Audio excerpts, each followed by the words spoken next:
know, some of you who are familiar with IAA know that we have the series called IAA Conversations, where we have two distinguished people to be in conversation on a given subject.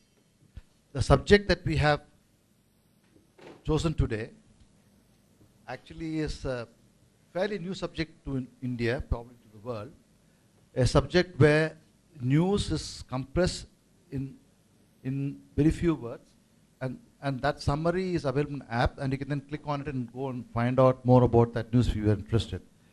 And there are pioneers of various things, but this youngster, Azhar Iqbal,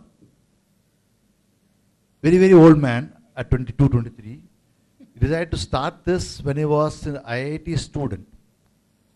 And he, one of those rare people, again, this generation, nobody leaves IIT course and starts something on his own. He did that, made bold in his 4th year. He left his course when he's just got a few months away to finish the course. He said, enough is enough, and started this Inshorts. And it is the most leading app providing short news. And he's going to be in conversation with our friend Indrajit Gupta. I want to make sure I get this name right, because whenever I look at the name Indrajit Gupta, my colleague Indranil Gupta comes to my mind. Indranil Gupta is his brother. And Indranil and I used to work for 5-7 years some time back. And so I'm going to make sure that I get his name correct. Indrajit Gupta. He is again a veteran journalist.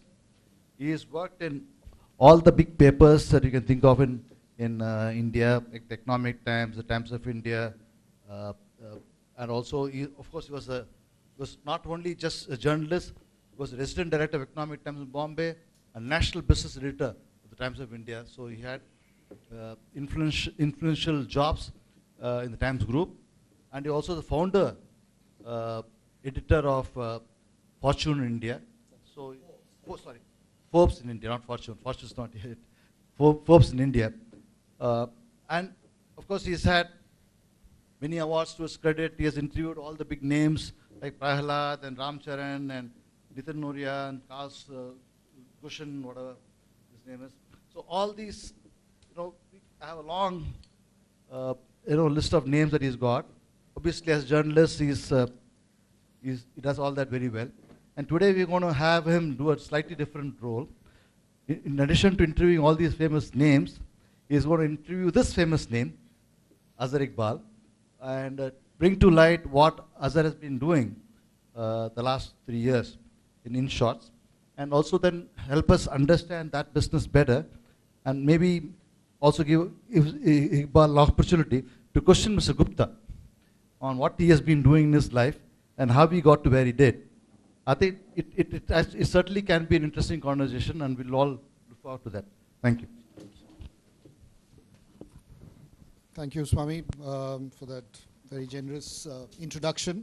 And thank you for IAI for this opportunity as well to interact with someone who's clearly disrupting our media business. And he's seeing it through the lens of technology, which is kind of upending a lot of traditional business models that we've come to follow.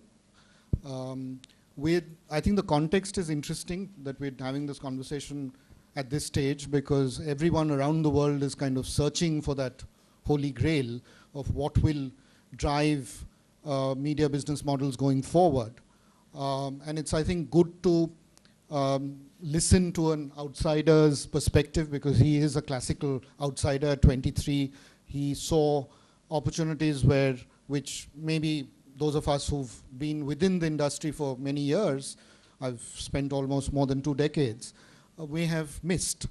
We may or may not agree with their approach, or we may have certain beliefs. But I think it's important for us at this stage to open our minds to see how things are changing at the margins, and really learn from an entrepreneurial journey as well. And we've discussed this, Azhar and I were having a chat before this conversation, that we'll treat this as a conversation. to really understand our journeys. I'm trying to do things differently after having been part of mainstream media, stepping out of that comfort zone to try and do things differently, creating a new platform called Founding Fuel, which we'll talk about. I think it'll be useful, I think, if we take occasional breaks and maybe invite questions. So every maybe 10, 15 minutes, we'll see. Feel free to kind of join in the conversation, because I think we'll probably get more out of this evening than if we were to have a long conversation just amongst ourselves. So without much ado, I thought it'd be useful to at least hear from Azhar how the whole Inshorts journey started and what gave you the idea. Azhar, you want to share that? Sure.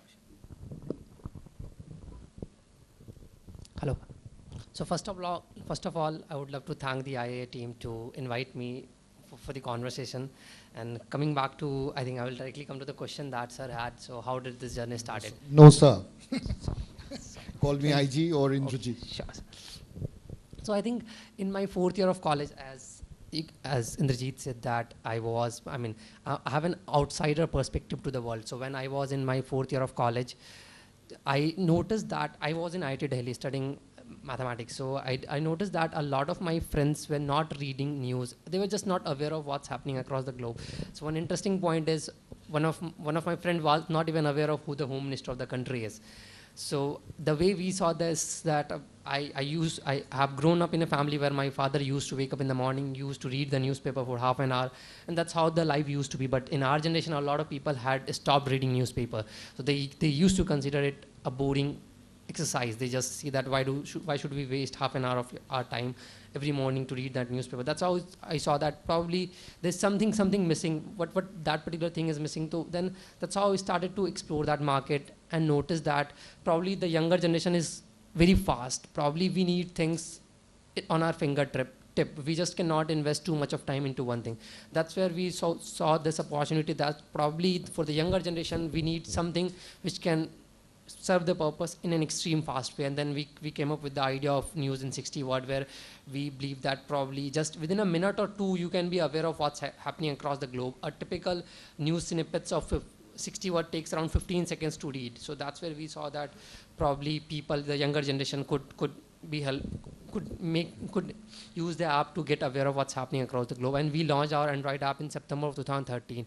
Right now, I think we are mainly primarily, you can say that a app which is serving the need where when you are in a hurry, you can probably use it and be aware. As of today also, when we started 3 years back, then we thought we will probably bring more people into the habit of reading news. And now we get a lot of feedbacks where people say that, okay, yes, I mean, it's helping them people to bring into the habit of reading news, because now we have made things much simpler for them. That's how the journey began. But for the benefit of the audience, can you offer some perspective of your performance so far?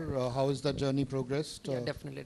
So we started in 2013. So what we did is when we just came up with the idea, we had no idea of how a media empire can be run, how media business can be run. So what we did is we applied to T Labs. There is an incubator program by Times Internet. Luckily, we got into it. And then we have, at that time, an insider view of how the biggest empire of Indian media is working, how that is functioning. So that's how we joined. July of 2013, we joined T Labs. We got an insider perspective of how media organizations are running.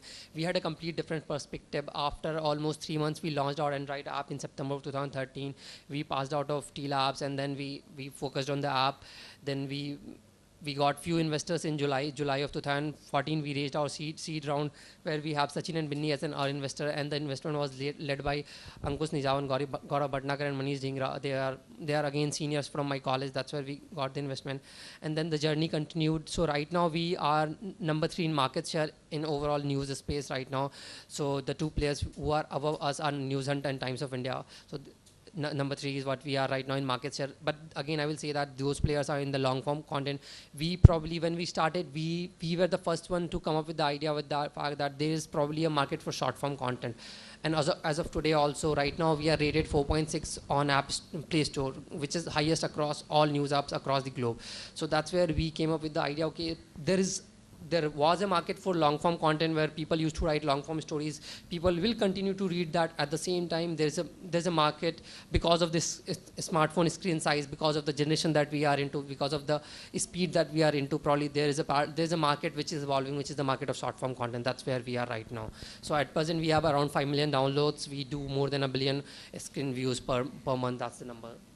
Right, that's quite helpful. Now, in that 60-word summary that you do, what drives your decision to curate certain news and leave out others? Because you also don't want to kind of clutter people's lives, so you have to curate sensibly. So I think one part definitely we track is that I think a lot of it is, again, I will say the editorial choice. I think selection of stories, as I will say, it is as same as what other media publication used to be there. That's how we select. But what we are moving into is we are trying to curate many more stories, and what we are trying to do is we are trying to personalize your feed based on your reading pattern.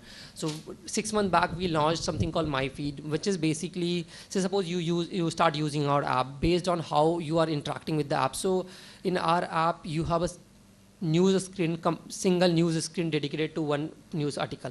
So based on your time spent on that news article, based on whether you share that article, whether you like that article, whether you bookmark that article, whether you read the complete story, we get a sense of what kind of stories you might be interested in. That's where we keep on personalizing your feed. So that's probably one of the ways to remove the clutter. I think this is one of the things that this was also one of the reasons that we moved into media space. When we moved 3 years back, in fact, none of the news aggregators or the news apps as per se do recommendation as of today. So that's where we see probably where we can fit in. But going forward, because of reasons of increased traffic and everything else, I did hear you were one of your co-founders talk about the fact that you will increasingly put out more units of content. Yeah.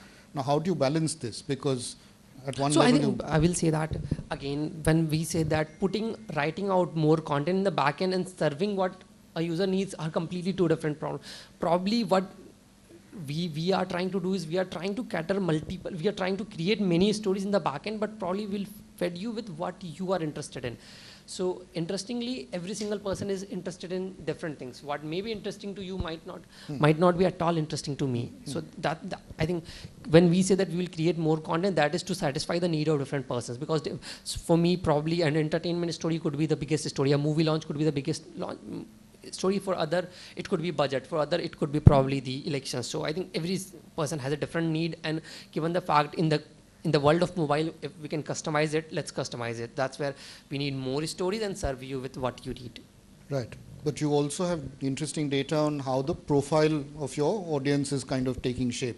Do you want to share some perspective in terms of what the demographics look like? When we started, a lot of our users are younger generation, probably because they are the generation who are in hurry, extremely hurry. But we say that the way we are evolving, the way we see it ourselves, is probably we are something which every single person needs out there. That's like 5 minutes of your daily dose, which you need at least. And then you can go on to your newspaper, then you can go on to other news depth to read in-depth stories. That's different, but we can parallelly coexist. So we see that probably every smartphone user could be a potential audience in the long run. Right, but what does your data show in terms of? As of today, I think majority of our users is, as expected, are in the 20s to 30s range. And the metropolitan cities. I think that's the kind of audience who are in extreme hurry. That what our intuition says, that what the common sense says, as matches with the data. Is there reason for us to worry? I mean, in terms of the kind of, and I ask this in all fairness because, how on earth are you going to develop a perspective of how things work in the outside world, and things are changing very quickly, if you're not prepared to invest that time to really figure things out? Because in 60 words, you can only get a very superficial understanding of the world in which we live. How do you respond to that? I think a lot of people has this worry that, okay, you are probably ruining the system. You are making perpetuating the... Yeah, so I think I will say the reverse. When you go to our Play Store and check out the reviews, a lot of reviews are there that, okay, I wasn't reading news earlier, now I'm reading. When you compare to whether an existing reader who was already reading news app has shifted to us, probably in that case we might be ruining the system. But our majority of our users are those who are not reading news. We are at least bringing them to reading that 60 word. At least that's better than what they were doing earlier. They were not reading at all anything. As of today also, a lot of people who were reading in-depth stories earlier we believe are continue to doing so, but they are definitely using us. We will say that we are probably broadening the horizon of who all are reading news, so we are bringing more people into the habit. So we will say that in that way, probably those who were never used to the habit of reading news are coming into the habit. So that's like. So you're saying you've spotted a slightly underserved or unserved I will market, and completely you've kind of gotten onto that opportunity. Great. You've also created a fairly young team at Inshorts. It's been what, 3 years now since you started out? In fact, yeah. One of the interesting things that I would love to share is that I think our head of technology is just 21-year-old. Okay. So I think the oldest that we have is 31-year-old right now into the team. But I think primarily that because is that the wavelength matches easily. That's the reason. But we are not against of anything. But I think primarily because of the same generation, the wavelength kind of matches very easily. That's the reason. So just describe for us the culture and how did you go about, kind of picking and selecting people, the talent that you. I think when we go about hiring people, I think the most fundamental thing that I think for us when we go for hiring, that's the area that we invest the most in. I think that's if you hire the right kind of people, everything else is settled. That's the way we go about it. And I think when we go about hiring, we try that. So I think when I sit out for an interview of a person, whether we should hire that person or not, I think one question that we ask for, the first is that, can this person be my friend? So this is the one question that we ask for sure internally, that okay, can this person be our friend if he'd not have been working here? So I think when that wavelength matches the two persons, I think in that case you will not worry. That person will not work as an employee, but that person will take the authority and work as if, so there are people in the team who work 7 days, who just don't care, whether it's they don't treat it as a company, okay, they are going out for job. I think there are people who come to office and just roam around in office. It's like the second home for them. You can say that. So I think that comes on because the wavelength matches the problem that we are trying to solve. They feel with the problem. They have that feeling of authority, the feeling of completement. And you've also got the endorsement of a big player investor like Tiger Global at the end of the day. What did that take, and how has that funding round really changed things for you?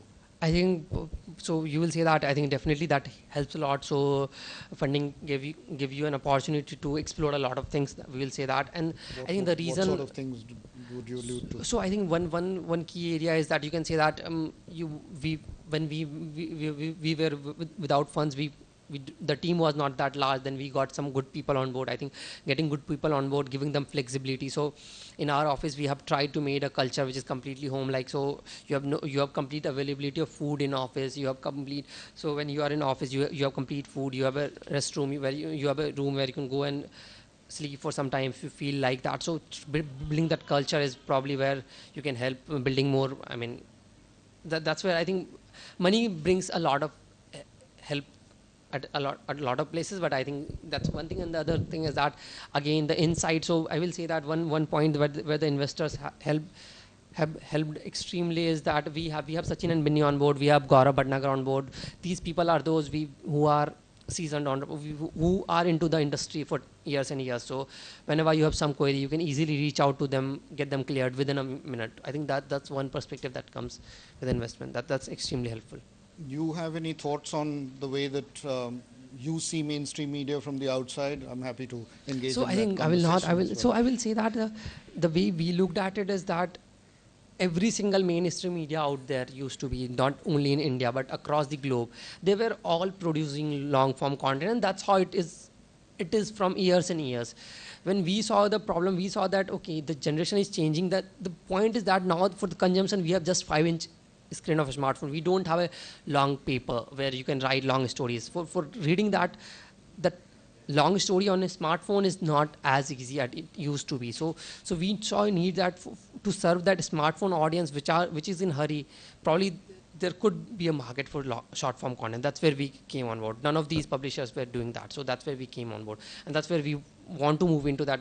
In fact, we want other publishers to come into the place and start writing short form content, and because then in that way it could probably come up as a next market for content. But initially the response, as I understood it from the conversation earlier, was that media companies did not necessarily take to too kindly to what you were doing. But I will say that there are different publications with different views. A lot of publishers see ourselves as a competitor. A lot of see ourselves as a friend. So it's their way to do it. See it. I think the way we see it, that okay, you used to be in the long form space. That space probably will there, but there will be a parallel market for short form space. We are playing into that short form space, and we invite you to be into that short form space, right? That short stories and publish it through our platform. We will be a marketplace for you. That's the direction that we are moving into. So 3 years back when we started, all of that 60-word snippets that we are publishing on the platform used to be generated by our team in-house. Now what we have done is we have moved into a direction where a lot of contributors, media publications are writing those 60-word snippets for us. The way we see it, probably in the long run,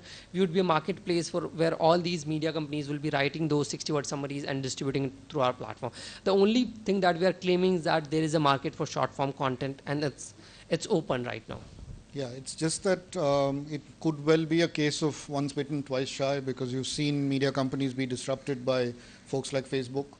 So unless Facebook or even what you're trying to do suggests very clearly that there is a collaborative way that you will be willing to share revenues, is that conversation currently on? I think that's fundamentally the point. Anyone will. So at the end of the day, it's for a publication, or for us anyway, for anyone, the fundamental thing which matters is whether they are able to generate revenues out of it or not. So they are not. So as of today, we are not monetizing. So I think a lot of publishers are apprehensive with the fact that whether they can benefit from us or not. So once once we will have a clear perspective of how much revenue we can contribute to their entirety. So I think that's where probably it will be much easier for them to come on board. At the end of the day, it will be a simple question whether they're generating some revenues with us or not. If they will, they can. There are larger existential issues around that as well, because digital advertising market in India is very, very small currently. I think so how will that kind of? I think this is the challenge, that as of today the advertisement market is very small. So I think the challenge is not because what we are coming into the picture. The point is overall the pie is very small as of today. It will take some time to evolve, and probably the way we see it, whether advertisement as of today, the banner ads and all are the prime source of revenue, but there could be more better ways of generating revenues. But in the long run, what we see is that we are probably on the same side of the table and trying to solve that problem, that how overall the media ecosystem can generate more revenue.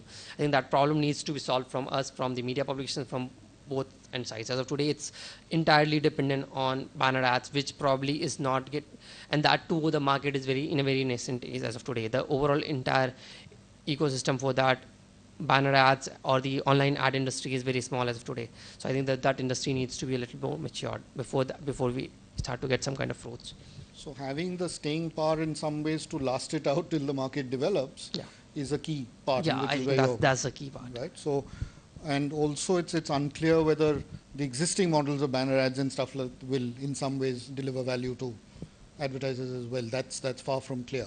If you look at Daily Hunt, they claim they have 45 million plus downloads, but the advertising that's coming out of it is fairly meager. It's not keeping, like you said, publishers terribly excited. So clearly that piece is unclear. So which is one of the reasons why in Founding Fuel we took the call that we will not be advertising centered. We in fact removed that option entirely for us so that we can think strategically about what are the other revenue streams that we can develop which go beyond just being an ad-supported kind of model. Any thoughts on that? I think one key areas that we look into can be a potential way to generate revenues for the media companies is that a lot of Indian media companies of today are primarily dependent on banner ads. But what we see is in US also, a lot of companies have proved that sponsored content could be a big way to go about it. I think there are a lot of examples in the US market who have proved that sponsored stories can generate much more revenue in many folds in times compared to what the banner ads could generate. So we see that probably interesting sponsored stories could be the way forward. So that's one of the ways that we see. Probably that's what we are experimenting with also right now, so that probably that could generate much more revenues in the long run. So sponsored stories, because that will be extremely helpful for brands to brand through sponsored stories. How do you differentiate? Sorry? Sponsored story from the... So I think that could be clearly written on the stories, that whether it's sponsored stories or a normal story. Yeah, that will be. So you cannot compromise with the user experience any day. Otherwise, I mean, you won't last. That's what we believe. So I think primarily the way we look at it is how interesting can you create a sponsored story? How interesting stories can be created is the challenge, I think. So we kind of open up for some questions from the floor. Gurveer's already kind of fired the first salvo. Can we get a mic here, or is that good? Okay, okay.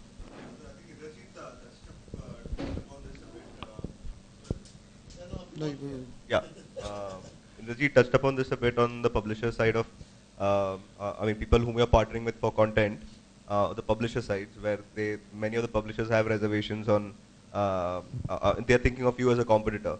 So has that scenario changed over a period of time, and what are their reservations exactly on it? So I think the prime reservations as of today is that, so a lot of content publishers are happy to come on board and as a partner, a lot of people are not on board. I think the fundamental questions that comes on board is, as of today, we aren't generating any revenues. Only last month we started to experiment with sponsored stories and start to move into that direction.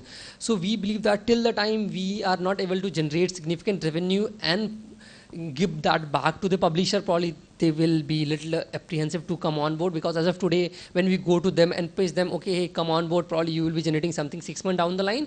They are unhappy with the fact that, okay, who is going to wait for 6 months? So I think once we have the revenues coming in, once we prove to them, okay, once you come on board, the next month you start to generate revenues, I think the maths will be much easier for them to come on board. But Azhar, I've also heard, I mean, leading publishers on industry platforms like this,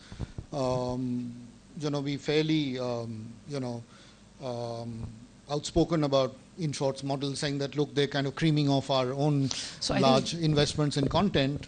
And some of them have also chosen, you said, the same ones who've spoken out have chosen to be partners. So I'm not able to understand this. So I think what we said is, when we started with the fact that, okay, what we do is we write a 60-word snippet and we'll link it with publications, who indirectly, the way we look at it is helping them out, because it is generating hits for them, it's generating leads for them. But a lot of publications see that, are not even happy with that. So what we have done is we have started to reach out to publications, and now all the publications that we link to are our partners. So that's the way we have moved into. So I guess that whole upside that you talk about in terms of traffic, yeah, that would be relatively small. Yeah, right? that could be relatively small. Agree. So what would be the metrics to really look at there?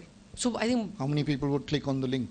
So that, as I discussed last time, so that varies upon story to story. So that outlink could be 0.5% in the worst case, it goes up to 5% in the best case. So that varies depending upon what kind of a story that is. And so the way we are moving into is probably that full story is one way of generating revenues. The way we are moving into is that the pitch that we have is there is the market for short form content. You can generate revenues out of that short form itself.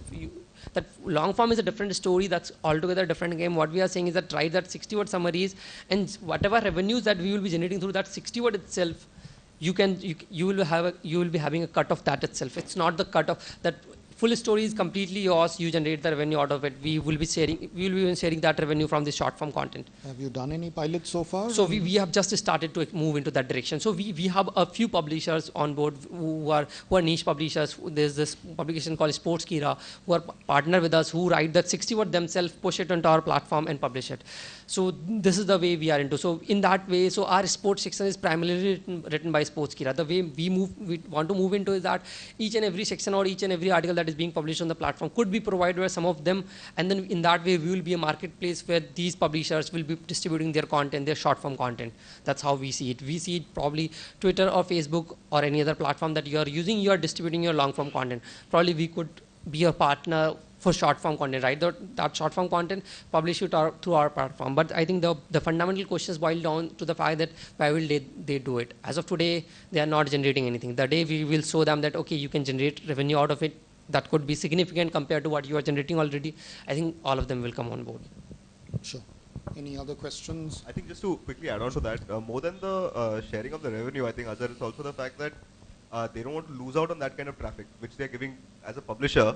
They might not want to share that traffic with, so that's why a lot of publishers like Times and other guys are not there on Daily Hunt and News Hunt. I think is that, so it's not only about loss of revenue, it's about loss of traffic as well. That I think, but ultimately the questions boils down to the fact. I think, I mean, traffic doesn't make sense if you don't make revenue. So ultimately, every question boils down to the simple fact that whether you can generate revenue out of it or not. Times of India will not worry the day we will show them, okay, you can generate or any other publication will not worry the day we can show them, okay, we will help you generate as much revenue as you would have otherwise generated. So I think it's more about generating revenues rather than whether they are getting hits or not. So I think in this case, what we are saying, again, I will say that the long form will continue to exist. What we are saying that short form hits, that short form is yours only. So that hits that the short form is getting is yours only. It's not ours. It's So also, will be probably. I think another way to look at it is that he's serving a segment of the market which is underserved or not serviced really well. They wouldn't have gone to the Times of India anyway to consume what it was on offer. So it offers another way of kind of expanding the market, if you like. So any other questions? Then we can. Good form of aggregation. Yeah, you can say that. So what we are saying that. One thing aggregated for them. Exactly. So what we are saying is that there used to be there used to be players like Facebook or Twitter, or you can say that Flipboard or News, and all these players, they are aggregators in the long form space. What we said that there is a market for short form space, and we are the distributor for that short form content. You start to generate that content and distribute through us. So when we started, there was no acceptance that there could be short form content, so we started to write it ourselves. But in the long run, we probably would, if things go as what we see, probably we would be just contributing a fraction of what the stories will, probably out of the 100,000 stories that we would publish on the platform, 100 or 150 or 200 could be our in-house, but majority of it could be from our friend networks of publishers who would probably writing those stories, publishing it. The revenues that we would be generating will be shared between the two, and then the questions that will define whether they will come on board will depend upon how much revenue can we generate for them. Just one question. Hello. Yes. Yeah. This has been discussed. The question of revenue and business plan, but very specifically, when do you think you will make money?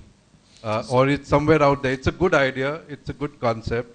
But, do you have a handle on, So I how think much the market will expand, or, you'll continue to burn somebody else's money, or what is it? So I will say that I will not be able to comment how large the market will be. I think the analysts have already predicted that. What I will comment on is probably in next 6 months' time, we'll definitely have something running on board. In fact, we have already moved into that direction. Last month only we signed few contracts for the sponsored stories direction. So I think we have already moved into that direction. You will start seeing those on the app, and very soon I think we will have some kind of money coming in form of revenues. I think that it won't take more than 3 to 6 months.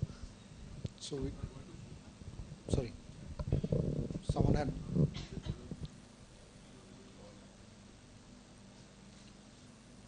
Hello. You're going to focus only on the sponsor content, or you're also going to take logo or something like that? Sorry? You're completely against logo advertising, or you're going to focus only on sponsor content? Primarily, as of today, we are focused on sponsored stories only. We believe that that's a big market. If the numbers of viewers are to be trusted, I think it's a huge market. Sponsored stories are a extremely good way to brand your company. So I think that's extremely helpful for the brands. At the same time, it's a content which the users love to consume.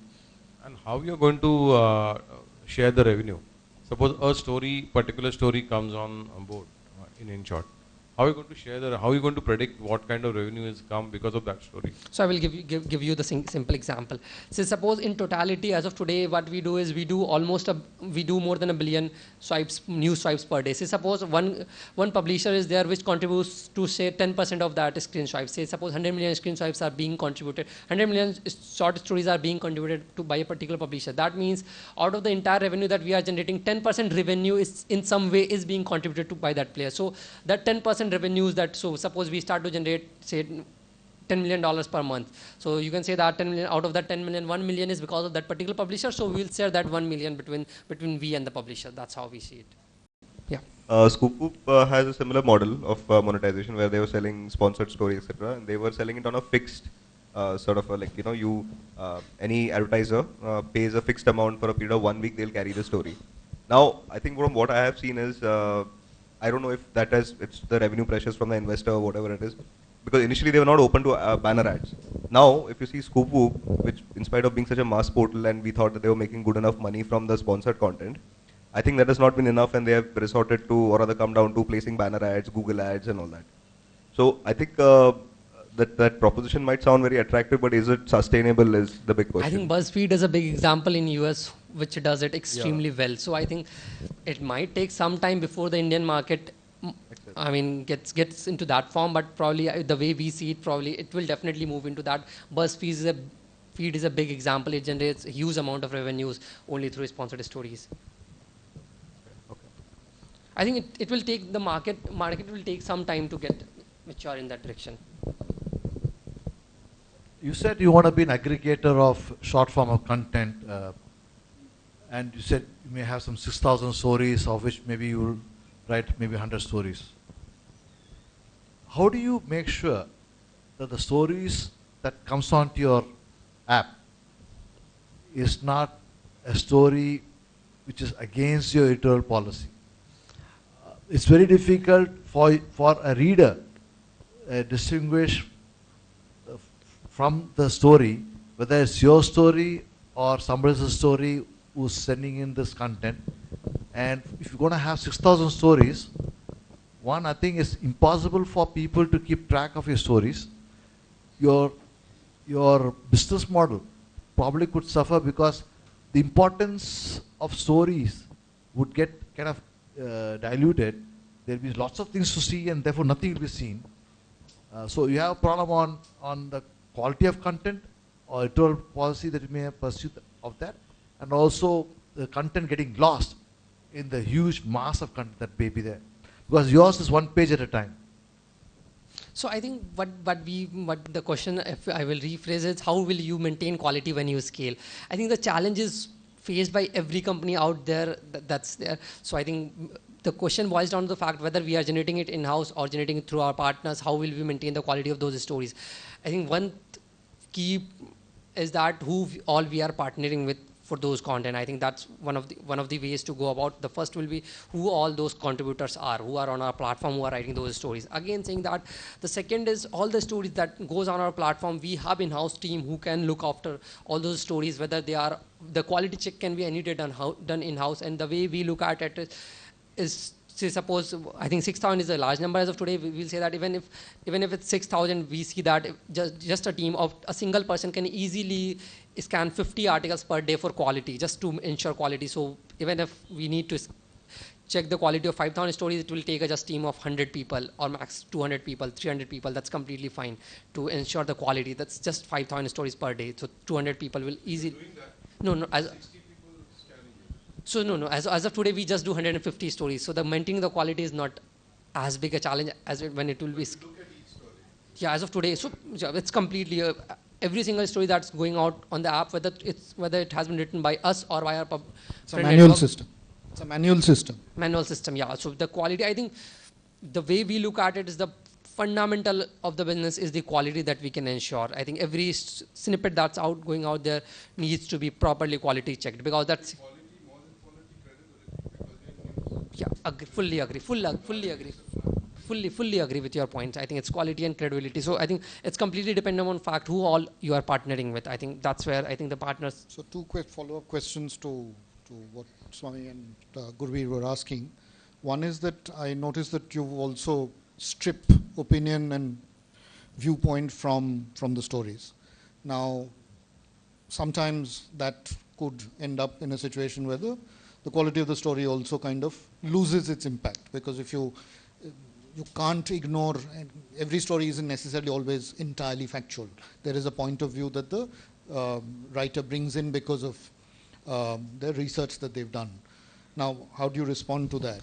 So I think the way we look at it is the 60 words. Say suppose in primarily any story you can break down into two different facts, whether it's just an information of just some incident, or whether it's an opinion on that incident. When you say that okay, it's an incident, we can easily cover that. When you say that it's an opinion, what we do is in the 60 word, we write that XYZ person of some organization has done an opinion piece on this thing, and here is the link to the opinion piece.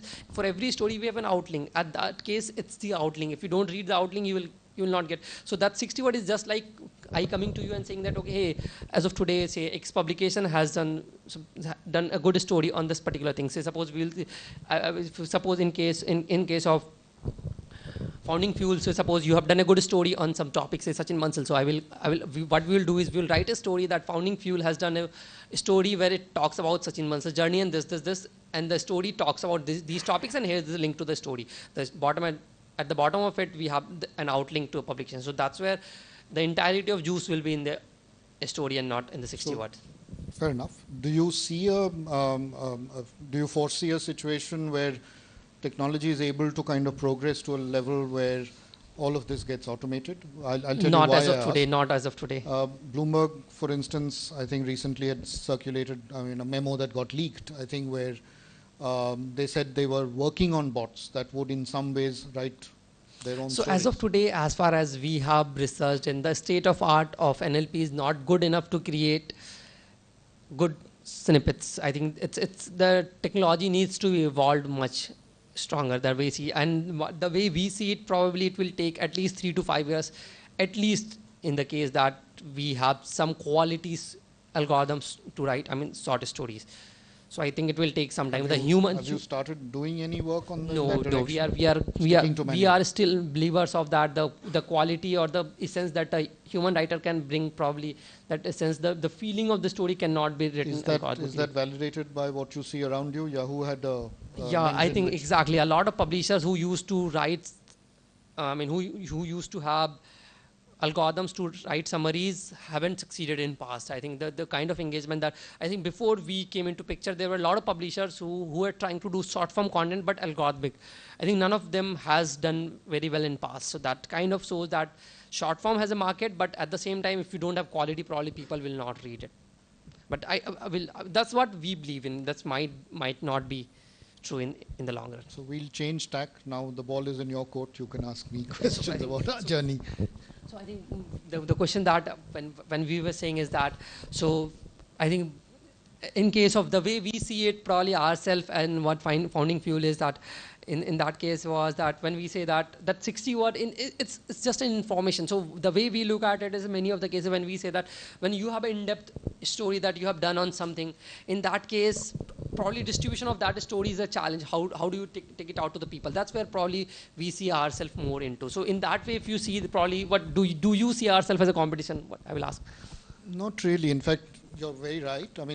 Even if we do, and we've done stories that have, in some cases, as large as 7,000 words. The last story that we did, which was an in-depth piece on Azhar, and we did a fairly deep dive because it's a transformational project. It will, in some ways, create new opportunities in India that we haven't seen before. In fact, Bill Gates was here a few months ago, and when he saw what was going on the Azhar project and the next phase of Azhar, which is to really turn it into a platform where innovation happens in the fintech space and several other things around public services, it needed that kind of deep dive. It couldn't be told in 60 words, let alone 60 words.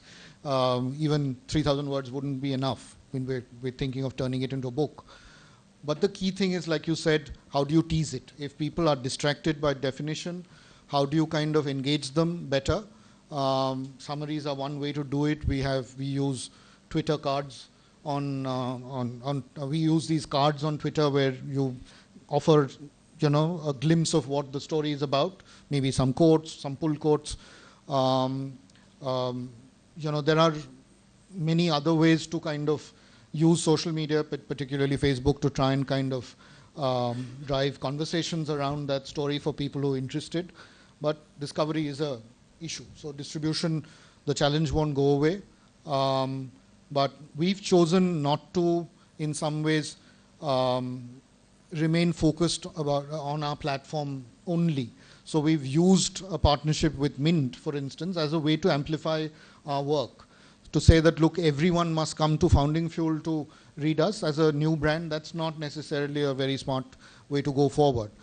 So they have a content syndication arrangement with us, which enables us to kind of place our content on the print edition. It doesn't make sense for us to launch a print edition. The costs and economics of it don't make sense at all.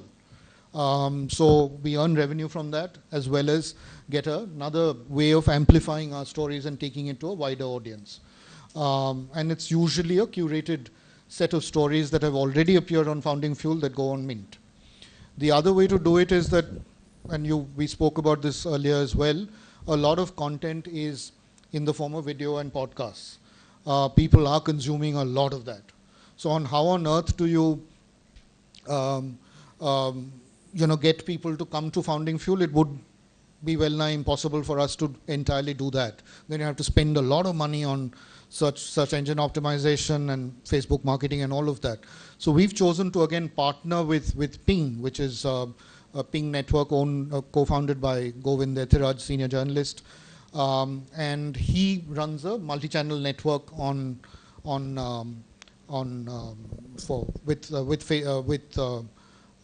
YouTube. So some of our video content is circulated in his network, and that gets it traction. Now, we are not necessarily looking for millions of hits as you are. We're a niche platform. We're very clear that even if we get 70,000, 80,000 views on a 1 hour Google Hangout that we've done, that's good enough as long as we're reaching the right people. I think we've also told ourselves very clearly that it is not important at this stage for us to focus on building an ad-supported model. We've taken that call.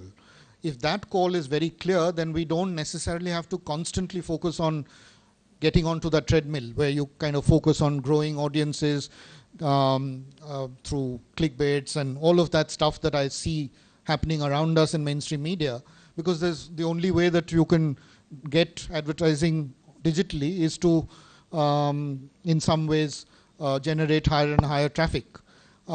If you de-link the two, and we say that look, we will look for another adjacency, which for instance Bloomberg has done. Bloomberg makes all its money through the terminal business, and the publishing business is supported by the terminal business. So that brings in that money which supports the media play, and they've gone global with that. We're saying we will look for an adjacency, so we've taken 2 or 3 calls. One is that we will not try and be everything to everyone. So we've focused squarely around the concept of entrepreneurship. Entrepreneurship is that big idea that will, in some ways, we believe, power India as well in the next 10 years. And entrepreneurship isn't only about starting up, which is a myth that a lot of people have. It is about developing an entrepreneurial mindset, which is as relevant to a large organization as it is to a startup. So that's one. Second, I think we've taken a call that we will not necessarily build a traditional journalist-driven network. So we've taken a very clear call that it will be a hybrid. We will have some journalists certainly working for us who use the tools of journalism to really tell stories. But we, at the same time, have gone out and reached and built a network of entrepreneurial and business leaders who have a distinctive point of view. And the whole idea there is not to do news and news analysis, but to do very high-level commentary, which is based around the experiential learning that some of these leaders have. So Azhar, you're an entrepreneur. So at this point, when you think about from where you are to scale to a different level, you said you kind of touched base with Sachin and Binny Bansal, and they've given you their lessons. Now, a lot of it is in their head. You will not find it in any textbook. You will not find it in any website. It is tacit knowledge. Now, we're trying to kind of turn that tacit knowledge into wisdom, into insights, into knowledge, which is valuable to that community. So it is about that, and we're saying that it is a myth that only journalists can do this. Our experience has been that there are some very fine minds out there who, if you coach them, if you work with them and you co-create good high-value content, there is a way that they will be able to produce this on a consistent basis. And our journey for the last year and maybe 3 months or 4 months suggests that that is entirely possible. That's the other piece that I think makes us slightly different. So I think we're saying that the adjacency that we were looking for is now clear. We haven't spoken about this to the outside world, but a lot of work in the last 6-8 months has been to build a learning platform that supports this media and publishing platform. And that learning platform means 2 or 3 things. It could mean online courses that we deliver on very distinctive themes that are of interest to entrepreneurs like you. It could be offline workshops. It could mean creating a very interesting speaker network, which goes on out. There are other speaker networks, but we're trying to do it differently. We're also kind of designing very highly curated immersions for businesses from outside India who want to come to India and experience and understand the Indian market. And India is fairly big. Founding Fuel, with its network of entrepreneurs, enterprises, other knowledge partners, has the ability to do this in a very distinctive manner. Very immersive, very experiential, new kind of learning. So we're trying to disrupt and find a space between, I'd say, a blue ocean between media and learning, which is a bit of a cross. Other media companies have tried this. It's not the first time that it's being attempted, but we don't have the same kind of legacy as they did. FT had FT Knowledge, if you remember, which didn't do well. It didn't go anywhere, largely because the same folks who were running the business side of FT were not willing to go out and engage with universities and colleges where the FT Knowledge products would be relevant. So their go-to-market kind of collapsed. There was a time when McGraw-Hill and Business Week used to have a good possible knowledge play, which didn't go too far. Economist has a Economist intelligence unit. So we're probably more closer to that as a think tank, as a high value. And so if our original content, we've taken the call that less is more. So we will not pummel readers with 60 pieces or 100 pieces every week. We will probably do, when the model scales, maybe 10, 15. But those 10, 15 will be highly curated and original, and it will certainly drive thought leadership. Because we are not interested in trying to monetize that publishing piece. We will create a learning business that will, and we're already doing that. We're sustainable from day one. We're making money, which is, frankly, we're not burning any cash. We have not gone to Tiger Global yet, I have to say.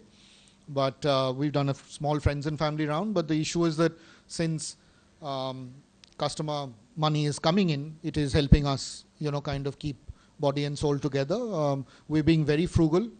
But I think the chances are that what you read on Founding Fuel or on Mint through our partnership or through the Ping network or the podcasts that we do, it has to pass that test of relevance and distinctiveness.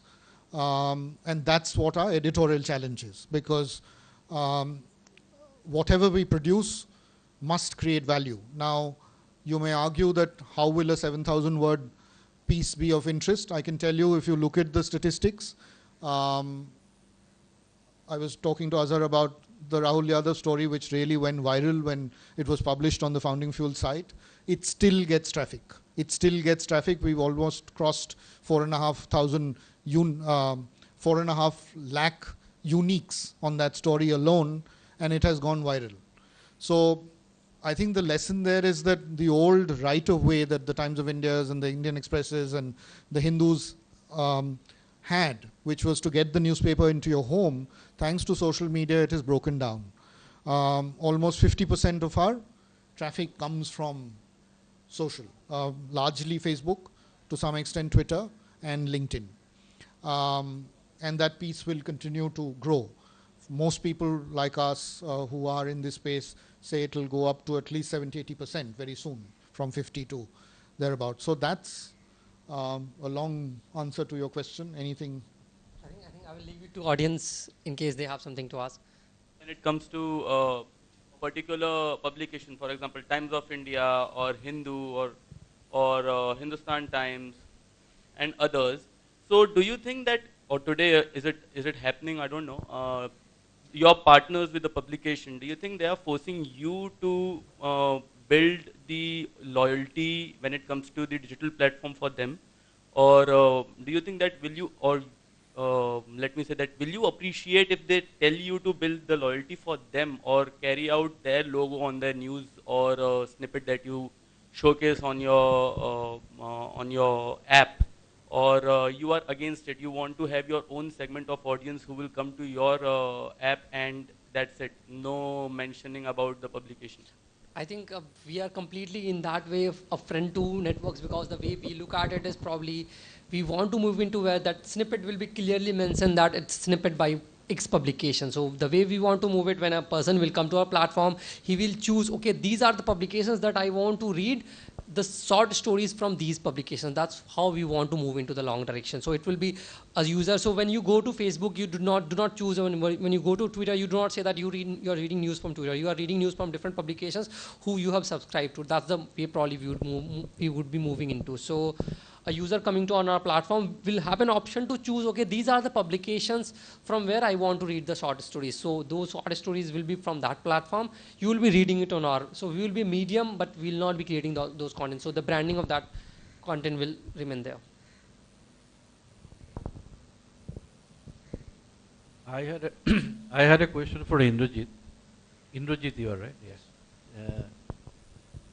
Basically, what I'm trying to ask you is that, you see, the kind of business, the kind of entrepreneurship, the kind of ideas, the kind of people who are coming into business is changing very fast in India. We are getting new entrepreneurs who are quote unquote not English in that sense, you know.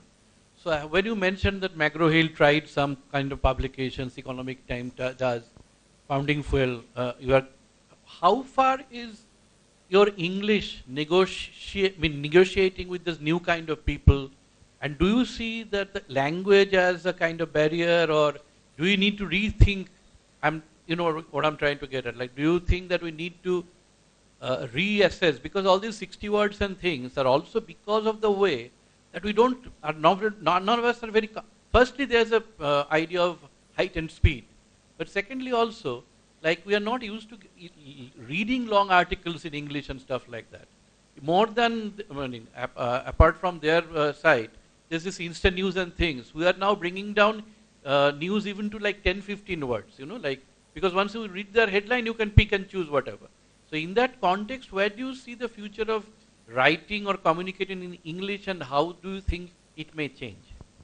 So very good question. I don't have all the answers, but the answer to your question is yes. That it is a fundamentally big challenge, and one of the reasons why, for instance, look at an opportunity like e-commerce. It has remained with just 60 million, population or users, largely because they are unwilling to look beyond English.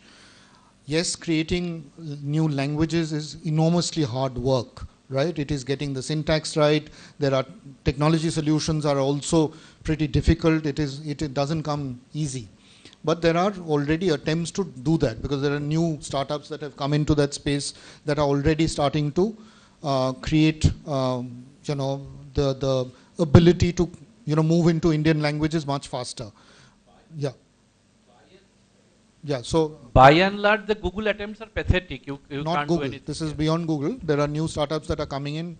Reverie is one of them. You might want to look them up. They've been invested.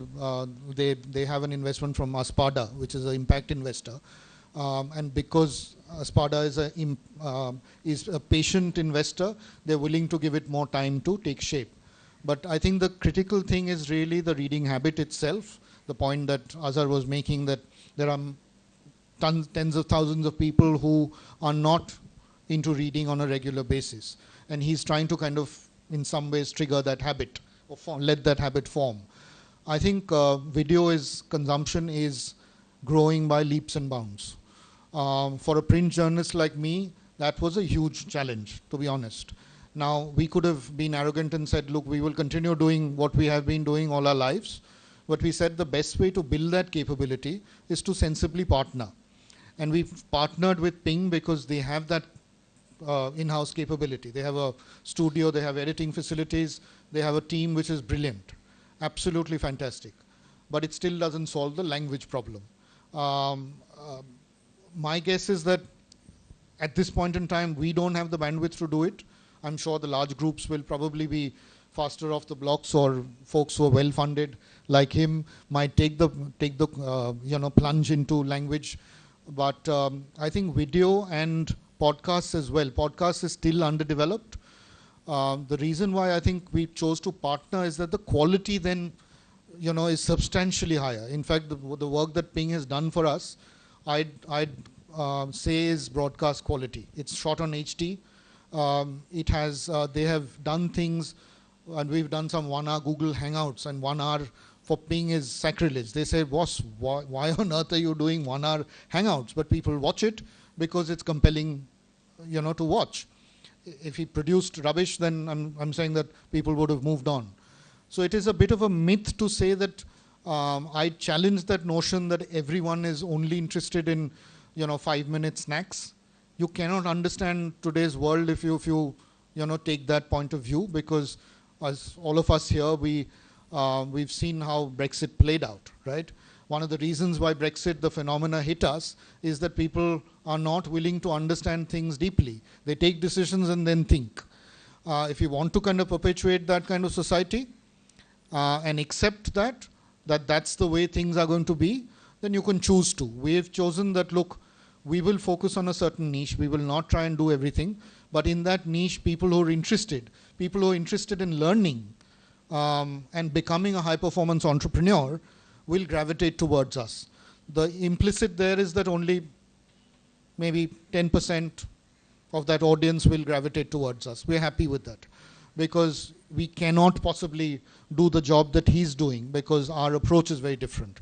So he is serving that 90% which may not necessarily come to us, and hopefully trigger some interest in learning and reading.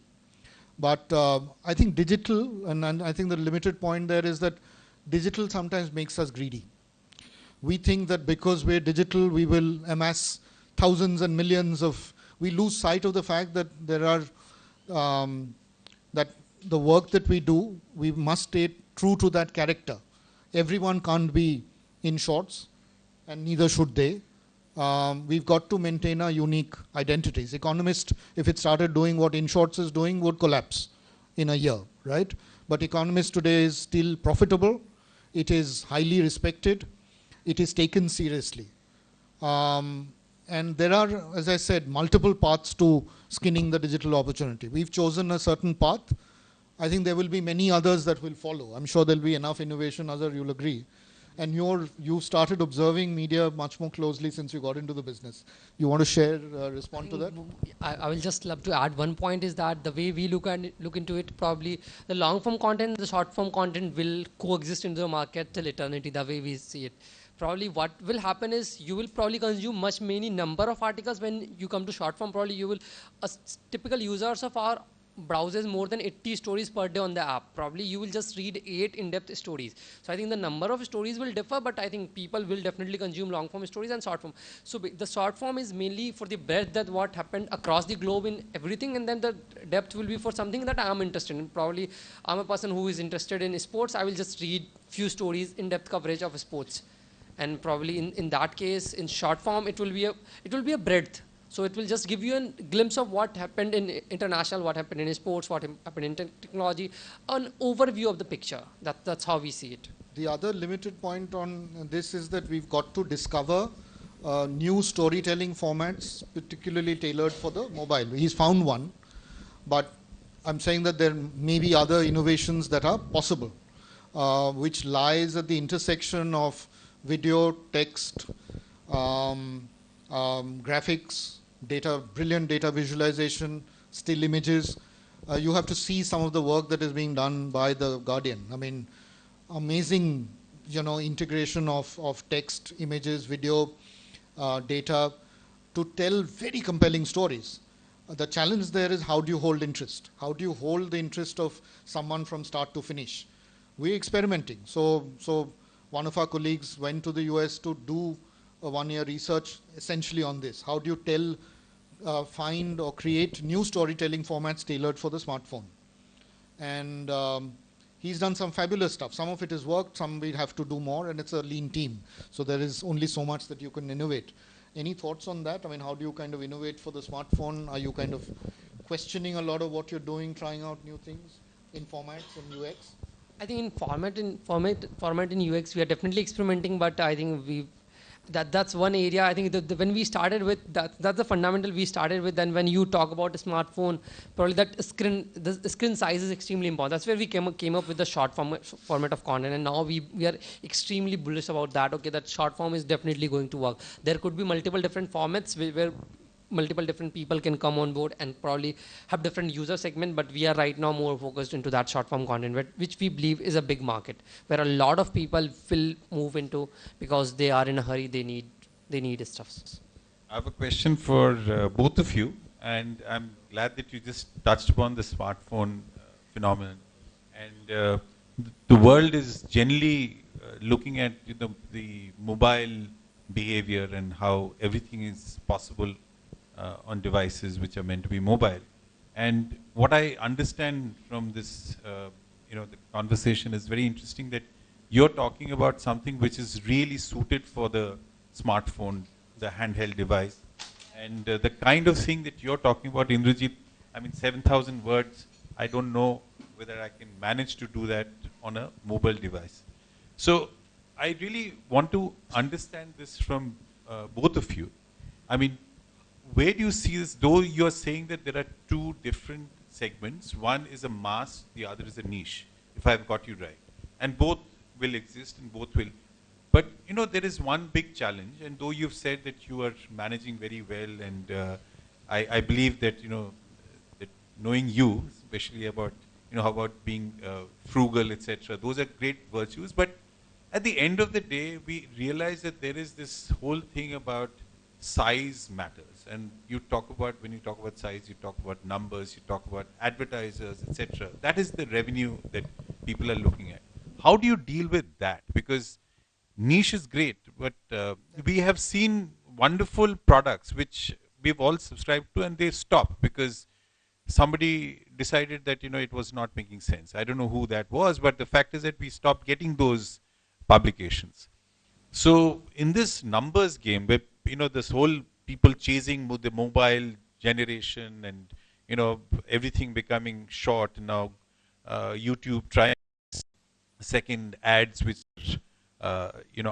you cannot avoid, etc. So the trend seems to be moving that direction, and the money is also there. So how do you deal with that? So I think that's the call we took, Kaushik, because I think we were very clear that if you look at the digital advertising market and you unpack it, there is frankly there is no viable opportunity at this point in time, because you're talking about nickels and dimes.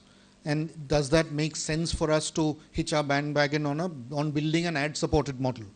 So I think it took us a long time to figure that out, I have to admit, because when you exit a mainstream media play and try and do something for the first time, you tend to kind of carry over a lot of that legacy and, But I think in India, for the next 5 to 6 years, building ad-supported model is not going to necessarily be it will never be viable on a standalone basis. So which means that either there are two options then. One is that you sign up for grants and doles from funders. Mr. Premji and other investors have stepped up and created a media fund, which Mr. Nainan is chairing, the trust, the Independent Public Spirited Media Foundation, which is a great idea.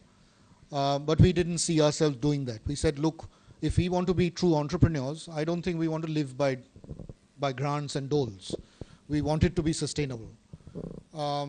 Second is to look for funding options like he's done with Tiger Global and Axel and Sequoia. All of them engaged with us even before we launched. We took the call that, look, to be true to ourselves, are we really, we can raise that money, but how on earth are we ever going to be sustainable? If we have to be true to ourselves, do we ever see ourselves in the next 5 years being able to build a business that generates a return on investment for the investor? The answer was no. So we chose not to do it. We chose to hunt ourselves and look for a more viable format, which is to say that no to an ad-supported model, because it's a waste of our time at this time to chase advertising, because it won't even pay for our lunch. So I think we started looking at an adjacency which would in some ways fit into who we are and what we do, and how do we serve that community well. And that's where the learning piece came through.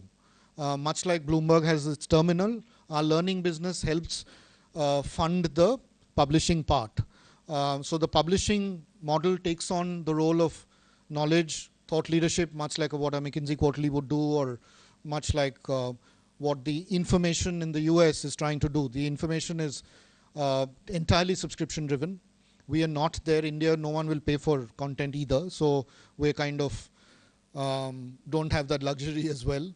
Last 2 weeks ago, some of my colleagues from Forbes announced their former colleagues. They've started a new venture called the Ken in Bangalore, which is again niche, entrepreneurship, healthcare, technology, mobile, you know, that basic technology-led entrepreneurship space. And they believe that they can build a subscription-based business. I don't know, but for us, I think it was really about building and trying to disrupt the learning space through active learning content. What we're producing right now on Founding Fuel is, I describe as passive, right?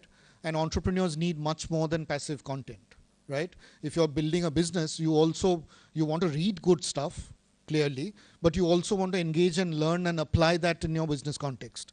So we're creating those solutions. So for instance, we have a tie-up with a global learning company called Luma. Luma Institute is one of the leading learning companies in the design thinking space.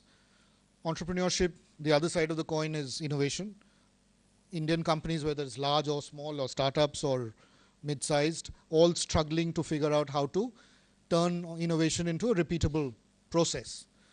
Design thinking allows you to do that because it creates a collaborative set of platform and a set of tools which allow you to then learn and apply that to a specific business challenge.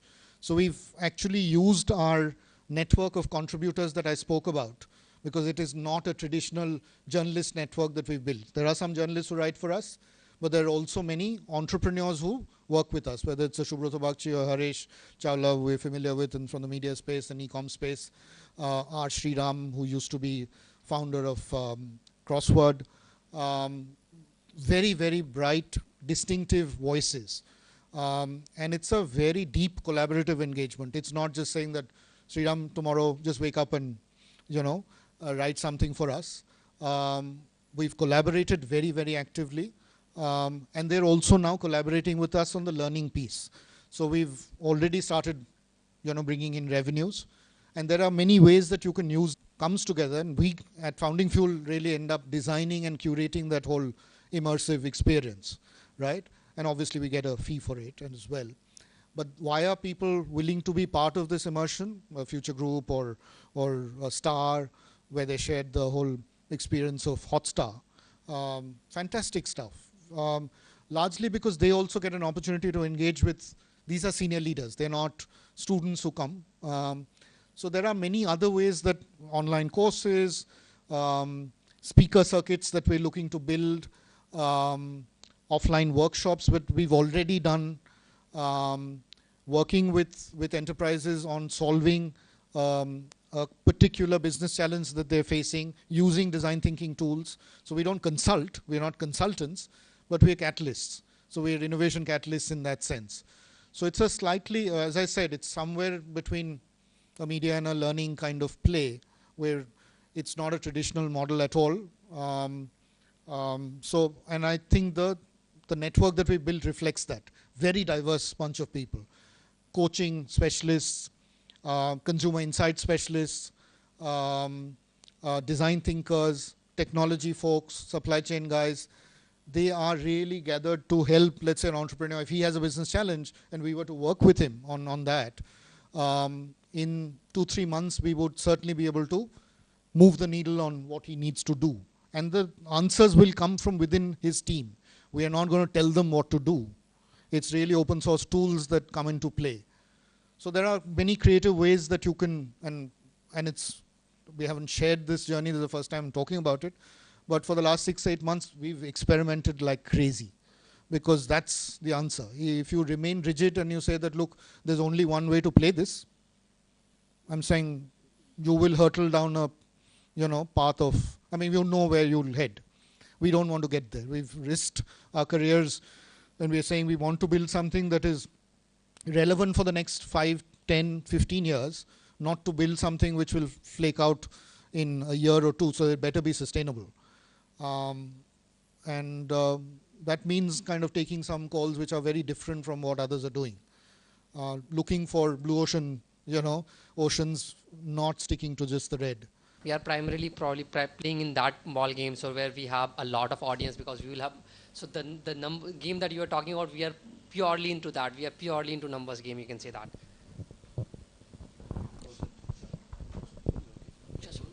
I think it's 7:05. I think we need to close this. It's been an engaging discussion. So thank you very, very much. It's been wonderful. Thank you. Thank you very much. And we have poor fellows come from Delhi. I didn't realize that he's from Delhi, but all these youngsters can travel. It's okay. They're allowed to travel. May I have, just to remember this conversation, I want to give you a mark with your name on it so they can have. Thank you. When you drink coffee, you can think of us. Thank you very much again. All right, that concludes the evening. Thank you.